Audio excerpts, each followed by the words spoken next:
If you've seen this before, don't spoil it for others. The three of them sit on a couch. They're happy, I think, or they're at least watching something funny. Maybe that new hit film. Have you seen it? You probably should. They can wait. They haven't noticed you. They're laughing and cheering and the music builds. He glimpses them in a mirror. There's Rose, the end of her bangs fluttering as she laughs, hands entwined with her husband John. He's more into it than even she is. The kid between them. Oh, of fucking course they're watching a Nick Cage film. Well, the kid between them is over the goddamn moon. Jesus Christ. You know what? I don't actually need to be here for this. Like, at all. You've seen this movie. And if you haven't, you've seen enough things like it. The gist is they're happy, she's happy, and then one day they aren't. Got it? Good. A middle-aged woman sits in her study. Though it was over 40 years ago that she was given life, it is only now that she's being given an audit by the IRS. She is, to put it mildly, a little in over her head. What has her name been? Rose! Rosalind looks up in exasperation. What? John fidgets. Can we talk, sweetheart? Rose struggles to resist the urge to rub her temples in an inane attempt to make her life suddenly easier. When she glances at her husband, he's standing there, holding some papers. God, so many papers. She switches away from speaking English. Unless whatever the hell that is gonna cause less tax fraud, I'd appreciate it if you could save it for later. John suddenly realizes he's holding something, and with a start tucks it into his wallet. Of course, Rosie! He tries for a toothy grin. Rose isn't convinced. So, switching back to English, I don't have time for whatever it is you're trying to do, John. He takes a moment. Rose shifts her attention back to her tax liability. Should have hired a goddamn lawyer, but after the thing with her brother marrying and divorcing one... No. Lawyers are a bad breed. She picks up a receipt for digital art tablet, stares at it, and shoves it into a folder. John still hasn't said anything. Rose looks up and notices he's gotten distracted by whatever's on his paper. John asks Rose. Hi, he says, seemingly forgetting the paper. Did you prepare anything for my father? Rose's husband's face falls. From the floor below, a doorbell rings. Customer. I'll get it, say Rose and John together. On any other day, Rose might have conceded to her husband. On any other day, she would have let him take the customer. Running a laundromat wasn't rocket science. He knew how to do it as well as she did. But today, with so much BS leading up to it, Rose needed a win. Roxy needed a soft reset. A young adult stands in a laundromat, that the clothes inside the laundry machine they stare at will soon cease their endless spinning and turning, becoming cleared enough to be dried and then worn. The cycle they feel trapped inside is not so clear-cut. They worry that nothing might be able to break them out of it. The spin cycle of the universe is just gonna soak and re-soak themselves, and that nobody truly understands. We stop and fucking wet all the time, at least at a spiritual level, anything. Their partner gives them a series of toothy kisses on the cheek, interrupting their reverie, snapping them back to reality. Her name's Roxy in case it wasn't obvious. Callie! LMFAOs, I had a pretty dang good internal monologues going on.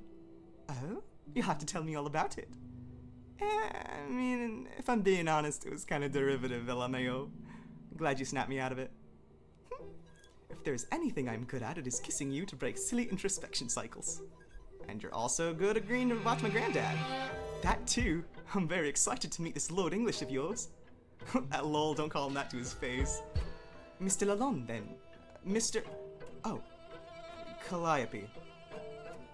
It is this moment when Rose reaches the main floor of the laundromat and the young couple's peace is shattered.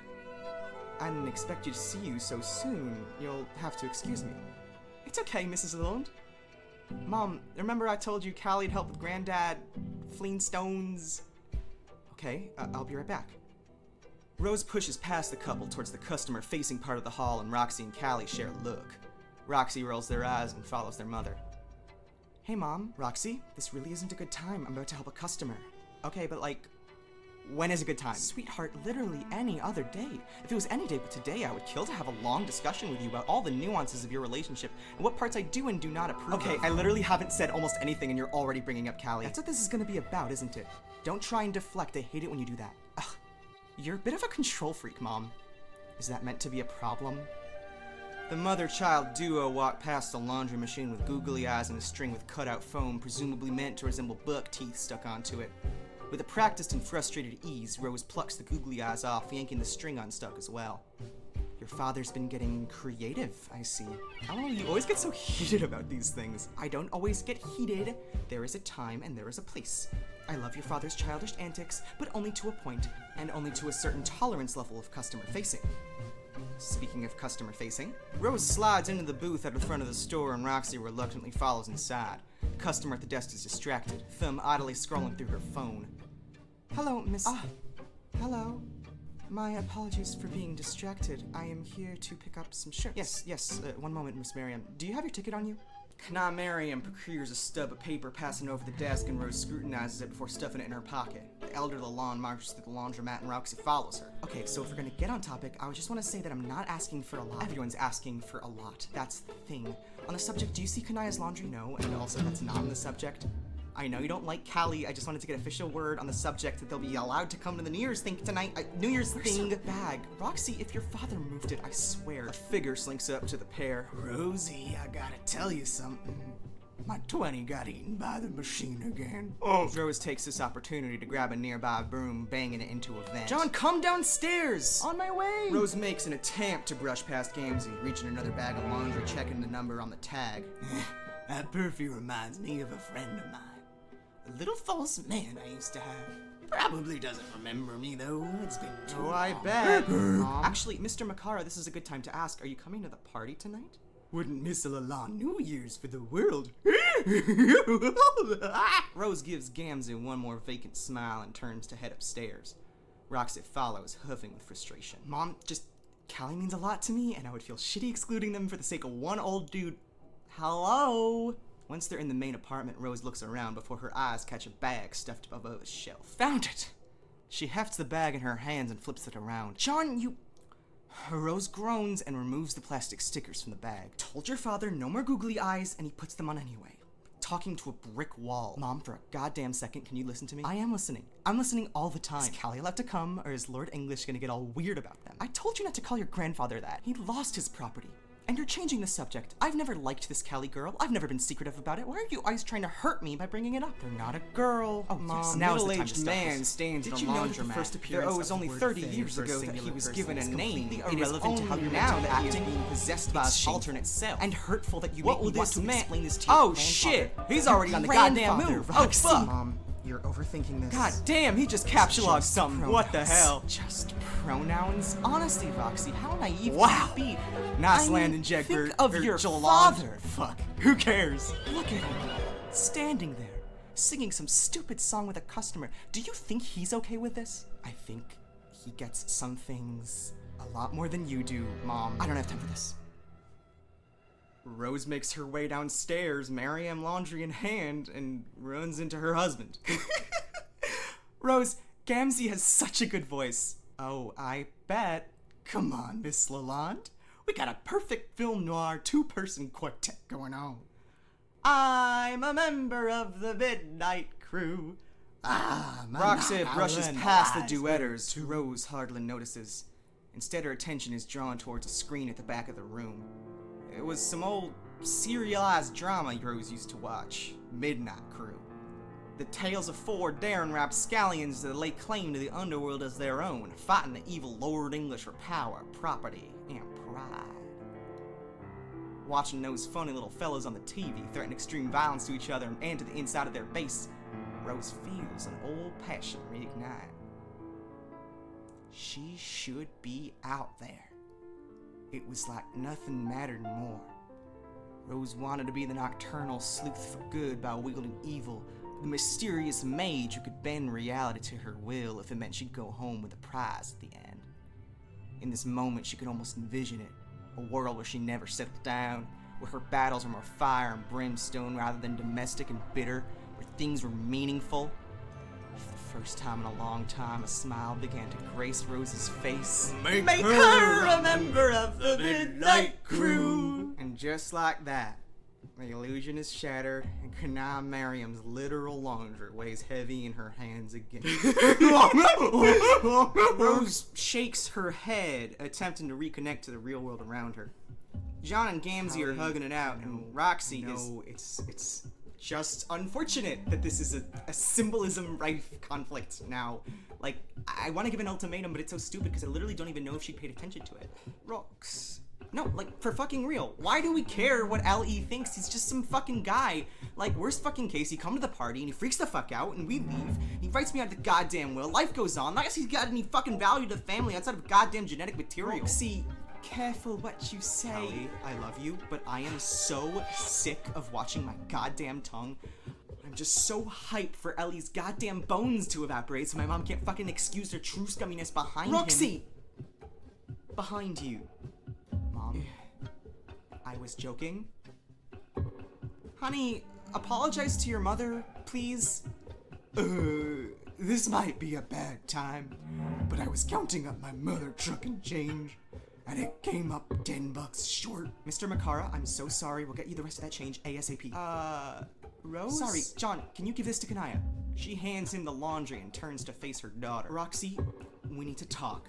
Mom, whatever this is that's been building between us has to be addressed. I'm understanding that now. No, I mean, not that I disagree, but good. Once I finish this round of customers... No, look, this can't wait. Okay, we'll talk now. Not the talking, oh my fucking god. Mom, Rose! What? Rose peels her attention away from Roxy, making eye contact with John and motions to turn around with his hand. Rose comes face to face with her father, Lord English. Or as is known not behind his back, Dirk Strider. Hi.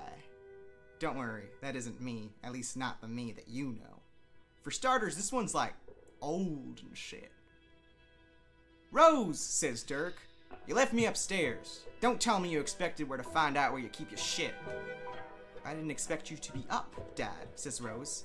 John, can you get my father his medicine? Of course. As John runs upstairs, Dirk takes off his shades and blinks aggressively, scanning the store. He wipes some on his button-down nightshirt. Christ, this is embarrassing. Is this what I'll look like when I age? Is that Roxy? He asks. Where is she? Roxy tenses up but walks over to their grandfather. Callie follows only a few paces behind. Granddad, says Roxy. Hi. Ugh, my English is so fucking awful. Your English is awful, notes Dirk. Like really goddamn terrible. My bad, says Roxy. I did not get much doing time. Practice. I did not practice English enough. Who's that with the flat face and big eyes? Dirk does the takes off glasses, wipes them, and puts them back on thing. Not that I'm not completely guilty of the shades indoors thing, but I think in case of being an old fuck, there's potentially legitimate reason to remove them. He points a bony finger at Callie. Oh, says Roxy. This is Calliope, my partner is what I'm looking for. Fuck, I hate English not being a gender-neutral language. This is Roxy's boyfriend, says Rose. Mom. Rose looks back at Roxy. I thought you said Callie wasn't a girl. JFC, Mom. Just... Roxy opens their mouth as if to retort one more time, but instead releases a shudder and exhale and begins to make their way out of the store. The youngest Lalonde is beaten to the store-leaving punch only by Kanaya Mariam, who hefts the overlarge bag of laundered clothes in both hands. Conscious thought is not involved in Rose's next decision. Leaving her father in the middle of a bustling laundromat, Rose hurries after the customer. Miss Mariam. Oh, hello. Yes. I hope everything is all right with the laundry. It's all good, no worries, though a 5-star review on Google would be appreciated. I just wanted to know if you were coming to tonight's party. I will admit I had not planned on going, though if you are so determined to invite me. An engine rumbles. A car started. Excuse me for one moment, Kanaya. Roxy! A mother doing what's best for her children. Roxy? A window rolled down.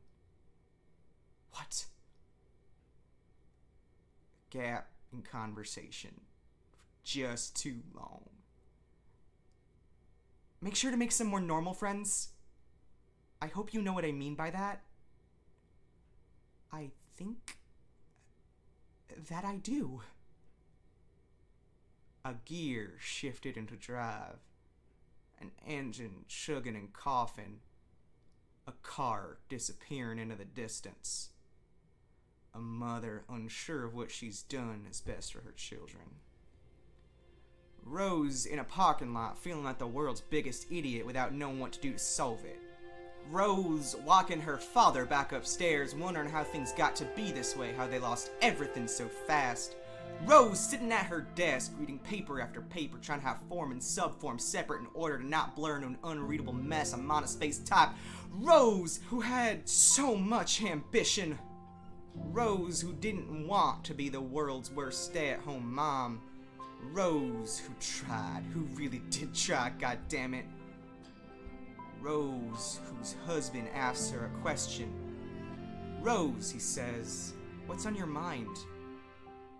Rose, he says, what are you thinking about?